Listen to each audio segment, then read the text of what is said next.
Assalamualaikum warahmatullahi wabarakatuh. Bertemu lagi dengan saya, Malik Manobar, mahasiswa Universitas Nusa Tenggara. Hari ini saya akan menjelaskan tentang osiloskop, yaitu salah satu mata pelajaran pengukuran listrik ya. Sebenarnya osiloskop itu apa sih? Jadi, kalau sederhananya, osiloskop itu alat ukur elektronik yang berfungsi memproyeksikan bentuk sinyal listrik. Jadi osiloskop ini dilengkapi dengan tabung sinar katoda. Ya, nanti saya jelaskan ya. Sinar katoda ini kalau misalkan dilihat di layar ini yang garis putih ini namanya sinar katoda nih. Terus peranti pemancar elektronik yang memasukkan sorotan elektron ke layar tabung sinar katoda. Ya. Sorotan elektron membekas pada layar. Nah, ini nih. Jadi ada tampilan putih ini membekas pada layar.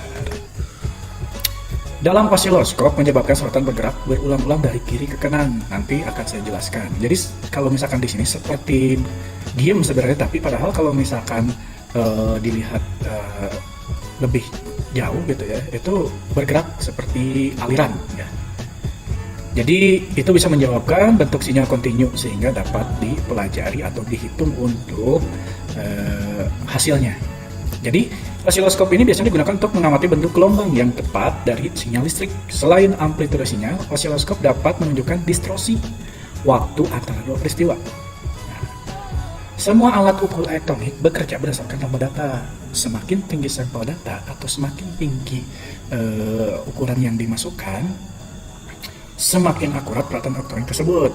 Nah, jadi kalau misalkan di sini nanti saya akan jelaskan lagi seperti apa kalau misalkan akuratnya peralatan elektronik tersebut. Jadi osiloskop ini pada umumnya juga mempunyai sampel data yang tinggi. Nah, jadi bisa dihitung dia misalkan tegangannya 12 volt. Nah, ketika dicek di sini apakah 12 volt atau enggak ya. Dan untuk apakah si peralatan itu tidak bocor arusnya atau masih bagus, itu masih bisa kelihatan di sini.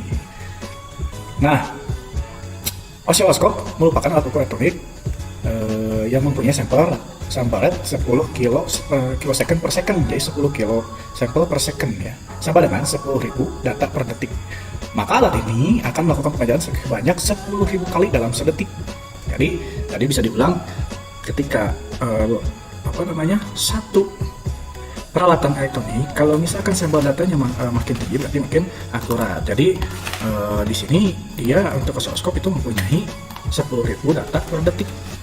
Nah, gitu ya. Jika diukur dalam sebuah gelombang dengan frekuensi 2500 Hz, maka setiap sampel akan memuat data seperempat dari sebuah gelombang yang penuh, yang kemudian akan ditampilkan dalam layar dengan grafik skala X, Y. Ya, kita langsung aja ya. Nah, kita matiin dulu semua. Nah, ini di sini ada layar. Layarnya tuh kotak-kotak ya. Nah, sebenarnya kotak-kotak ini tuh mempunyai ukuran. Satu kotak ini 5 Hz kalau saya. Di komen aja kalau salah ya.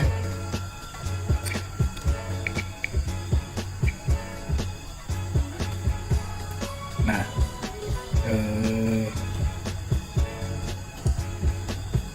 satu dip itu jadi satu dip itu satu kotak ya. Nah, ini dari kotak ini ada 5 volt, artinya satu kotak atau divisi pada layar adalah 5 volt ya. Nah, bagaimana sih untuk cara pengerjaan dan penjelasan dari tombol-tombol ini? Saya tidak perlu menjelaskan tombol-tombol, tapi langsung praktik aja.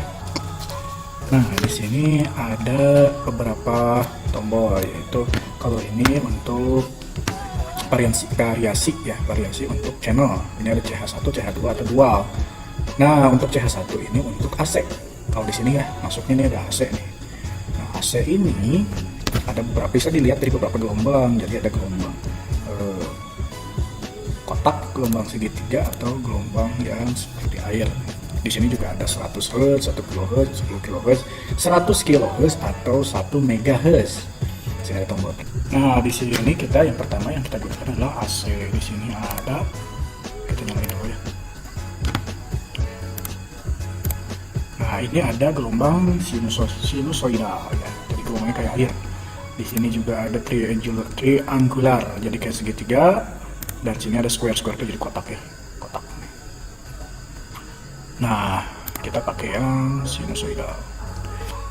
Coba kita ini ke sini dulu. Jadi semakin kecil dia ukurannya maka semakin besar gelombang yang ditampilkan. Kita pakai 142 Hz. Untuk amplitude-nya kita pakai 802 MV offset DC ya. Kita setarakan aja lah. Kita pasin. Jadi sebenarnya kenapa ini yang offset ini buat ngepasin sama ini nih ukurannya berapa. Nanti kalau misalkan ini kan simulator ya. Nah nanti kalau misalkan si inputnya ini dicolokin ke salah satu arus AC, nanti akan berbeda-beda ya di sini. Mungkin nanti sesuai untuk sesuai dengan arus AC yang diukur ya. Untuk profilnya juga sama, terus DC shift-nya. Nah untuk DC shift ini disesuaikan aja offsetnya nih. Ini untuk mengakuratkan ukuran, nanti bisa dihitung ini ya, bisa dihitung. Nah ini untuk AC AC. Nah sorry, ininya tadi harusnya ke AC dulu ya. Sorry. Jadi sebelum ini AC, karena ini kita di channel 1, ini harus juga AC ya. Coba kita grounding jadi lurus. Nah bukan agak beda sebenarnya ya, agak beda jadi penggunaannya. Kita ke AC ya. Nah ini AC, kita pakai yang satu aja. Coba kita lihat di 1 kHz ada perubahan 10 kHz 100 kHz. Nah kita karena pakainya gini di 142, jadi kita pakai 100. Coba kita pakai di sampai 299 ya.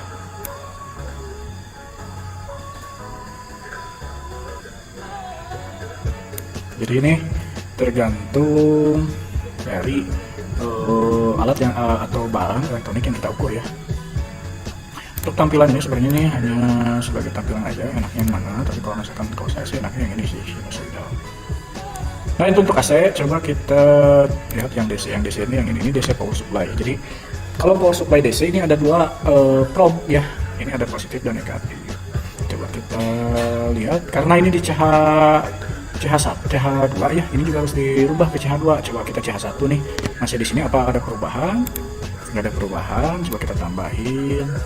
Tuh tidak ada perubahan ya. Coba kita pindahin ke CH2. Nah di CH2 ada perubahan. Coba ya. Nah kalau misalkan DC ini dia tidak menjadi gelombang, tapi hanya jadi lurus aja ya untuk pengukurannya. Nah, perlu diingat tadi, kalau misalkan dia min itu ada di bawah gelombangnya, dan kalau misalkan dia plus ada di atas ya.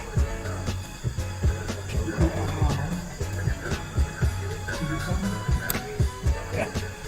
Satu kotak ini 1 volt ya. Satu kotak ini 1 volt. Nah terus gimana dengan tombol-tombol yang lain? Nah ini untuk skalanya, skala volt per dip-nya. Jadi 1 volt dip itu, 1 volt per dip itu yaitu 5 Hz. Coba kita kedua ya. Berarti ini 1 kali 5 berarti. Coba 5 jadi makin dekat, 10 makin dekat juga, 20, 50. Kita ke 1, jadi ini skalanya ya, skalanya. Jadi 116 banding skala 1 Hz ya. 1 Hz ada 5 ya, 1 volt per dip ya, berarti 5 Hz. Coba kita ke sini, makin kecil ya makin ke atas ya. Oke, itu sama juga di yang AC ya. Tadi saya kelewat, coba kita ke AC dulu seperti apa untuk ukurannya.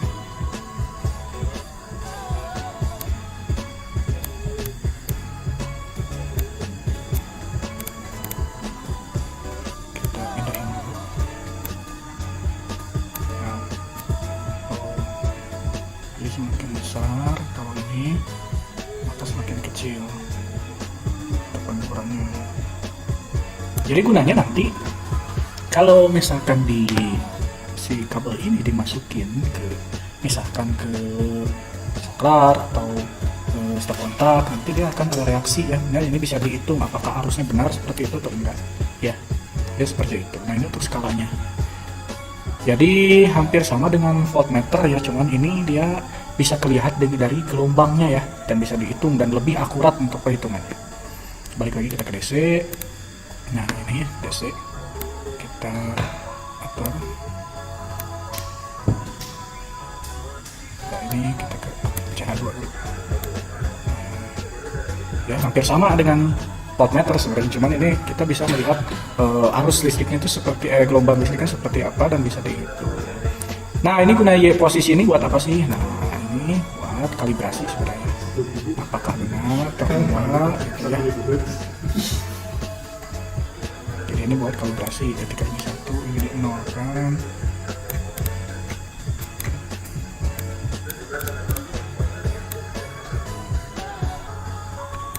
Ini buat kalibrasi ya. Terus yang ini buat apa sih? X ini buat posisi pada itu. Dia apakah pas atau enggak ya untuk posisi X nya nih, kiri ke kanannya. Dan untuk Y ini adalah ke atas ke bawah ya untuk kalibrasi. Nah, intensity ini sebenarnya buat apa sih? Intensity ini kalau misalkan di osiloskop yang benarnya kadang suka nggak kelihatan untuk garisnya, makanya di sini ada intensity untuk mengatur memperjelas garisnya. Seperti itu. Nah, ini adalah time per div ya. Jadi jadi 1 div itu kan 5 ya, 5 apa namanya itu? 5 volt. 5 volt per second ya. Jadi ini waktunya. Bisa diatur juga.